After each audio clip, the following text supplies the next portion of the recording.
So the applications are in, and then parents start wondering, how am I supposed to pay for this? And there are two basic ways to pay. It's either your money or other people's monies. And by your money, what we're talking about, a lot of families will take money out of their savings accounts. They'll even take their money out of their retirement accounts. And we're not big proponents of that, but that's what a lot of families do. Some families will be able to use some of their current income that they're earning to help pay for college. And most families will end up borrowing money to pay for college. And other people will try to use other people's monies. They will try to get financial aid. They will try to take advantage of some educational tax strategies. So we're going to talk about how to use other people's monies. But before we do that, let's look at some of the local college costs in the area. And you can see that the private schools on the list, schools like Pepperdine, Loyola Marymount, these schools are a lot more expensive than the public schools on the list. But these are just the window stickers of the universities. Again, this is the total cost of attendance, tuition and fees, room and board, transportation, all the expenses. I like to use the analogy of an airplane. If you were going to ask all the different passengers on an airplane how much they're paying for their airline seat, you're going to find that not everyone is paying the same price. Some people are paying more and some people are paying less. And the same thing is true with a college seat. If you were going to ask parents at a particular university how much they're paying for their college seat, you're going to find that not everyone is paying the same price. Some people are paying more and some people are paying less. So I would suggest, if you're interested in these private schools, you should definitely apply to them. Find out how much those schools are going to cost you before you take those schools off your list. Also, Newsweek did a study a few years ago, and they talked about how only 24% of public university students graduate in 4 years. And even the LA Times did an article last year, and they talked about most of the students that go to UC schools are not graduating in 4 years. It's taking 5 and 6 years to graduate from a lot of the UC schools. In the same article, the LA Times said that the Cal State schools, some students are taking 6 to 7 years. So when you factor in that into consideration, when you factor in that private schools generally do a better job in terms of graduating students in 4 years, a lot of times you can go to a private school for the cost of a public school. So a lot of people think about financial aid and they think, I'm not going to qualify for any sort of financial aid, so they don't bother filling out the forms.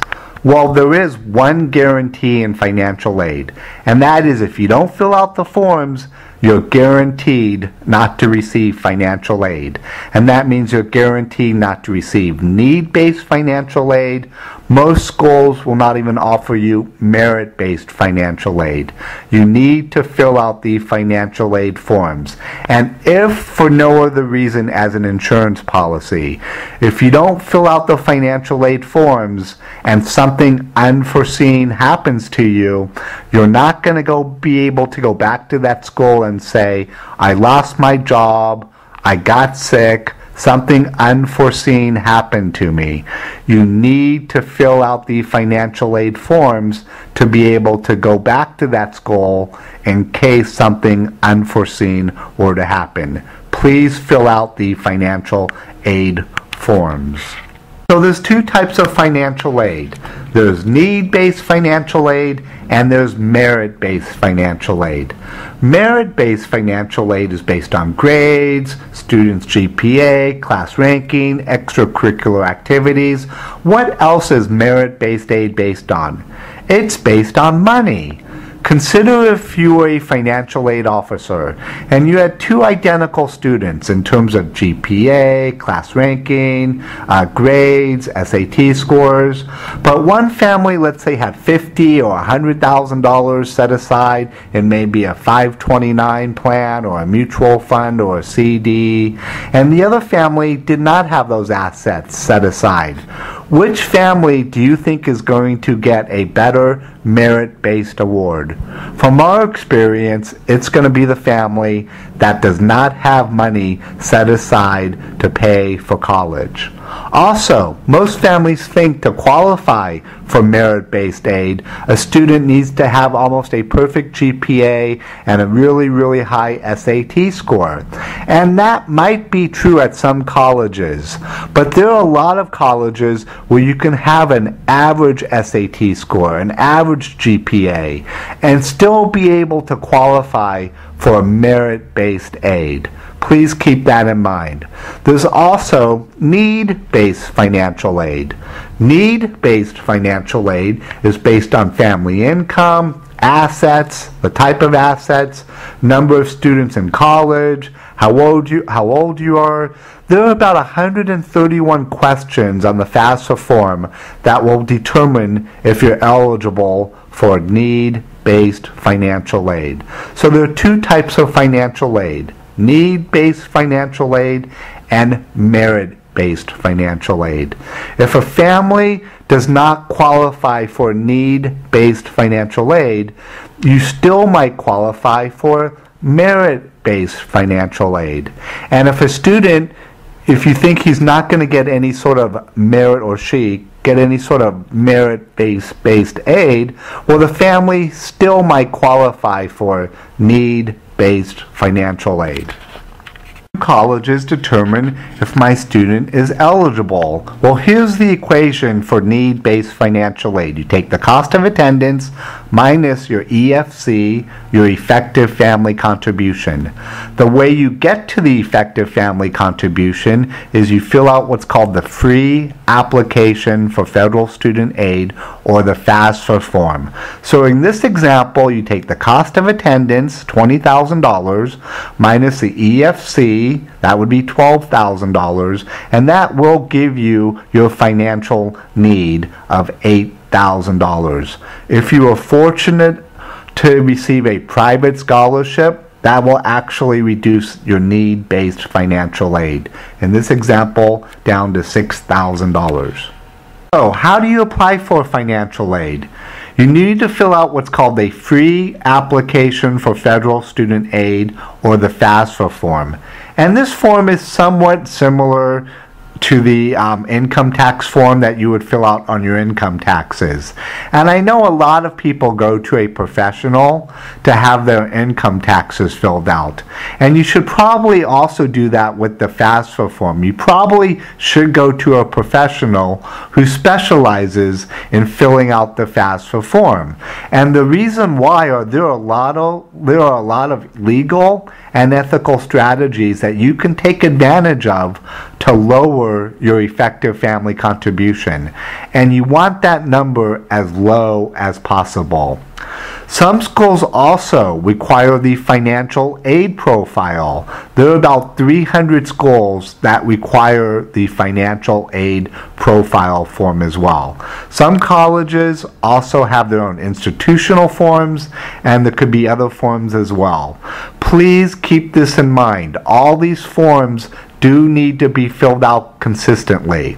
So whatever you put down on one form, you need to make sure that you're putting the same number down on the other form. Otherwise, they could send those forms back to you and have you resubmit them. Also, when can you turn in the FAFSA form? You can turn it in as early as January 1st of the student's senior year. The deadline in California is March 2nd of the student's senior year, but you really want to turn in the FAFSA form as close to January 1st. And the reason why is a lot of the merit-based money decisions are based on a first-come, first-served basis. So again, the theory is you do want to get towards the front of the line. A case study of the lesser school, School A and School B.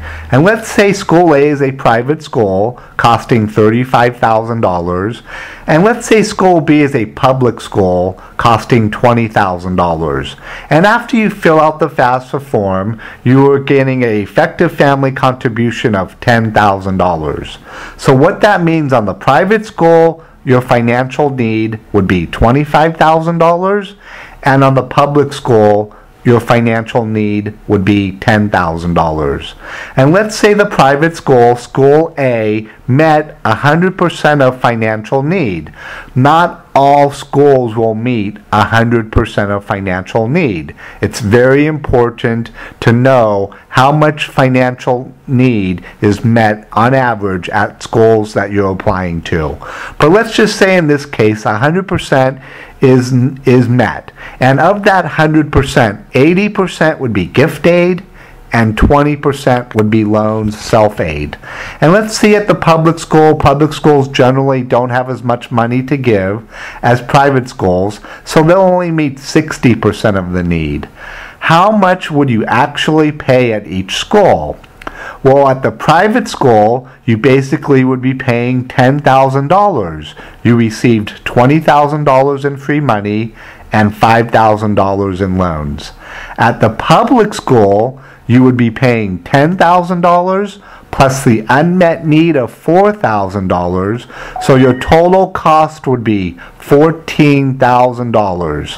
What school is cheaper? Is it the private school or the public school? It's the private school, and this happens all the time. This is the power of the FAFSA form, Family A and Family B.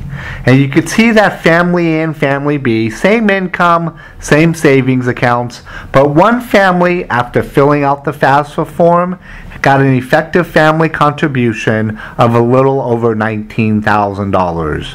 Where the other family, Family B, ended up getting an effective family contribution a little over $8,000. That's an $11,000 difference between Family A and Family B in terms of how much they could be paying for college. Why did this happen? The reason why are not all assets are treated the same for financial aid purposes. There's what's called accessible assets and there's what's called non-accessible assets. Family A, when they went to fill out the form, they just had all accessible accounts and they came up with a $19,000 effective family contribution. Where Family B, they probably planned well in advance.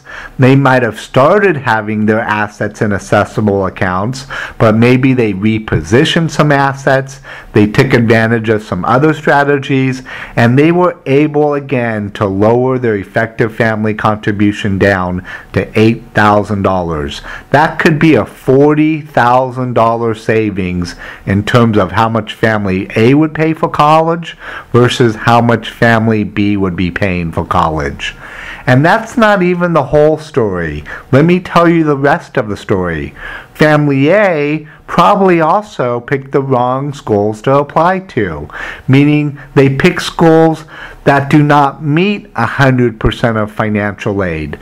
They pick schools that do not graduate students in 4 years. And not only that, they probably have no idea in terms of how they're going to be able to pay for their out-of-pocket costs for college. Where Family B, not only did they do what we call family financial positioning in terms of being able to lower their effective family contribution, but the student did pick the right schools. They picked schools that will meet 100% of financial aid. They picked schools that will graduate students sooner, meaning 4 years. And not only that, they have a plan in place to cover the college costs for all of their children. So I would love to be able to help each of your families. Do you want to be Family A? It's very simple. If you want to be Family A, you don't have to do anything. You can end up being Family A. But if you want to be Family B, that does take some initiative on your part. call me or email me. I will be happy to set up a free consultation to see if I can help you. I will look at your situation and see if I can determine what your effective family contribution is and see if we can see how low we can get that. I will help you with these strategies to lower your out-of-pocket cost for college. Please call me or email me today. Thank you very much.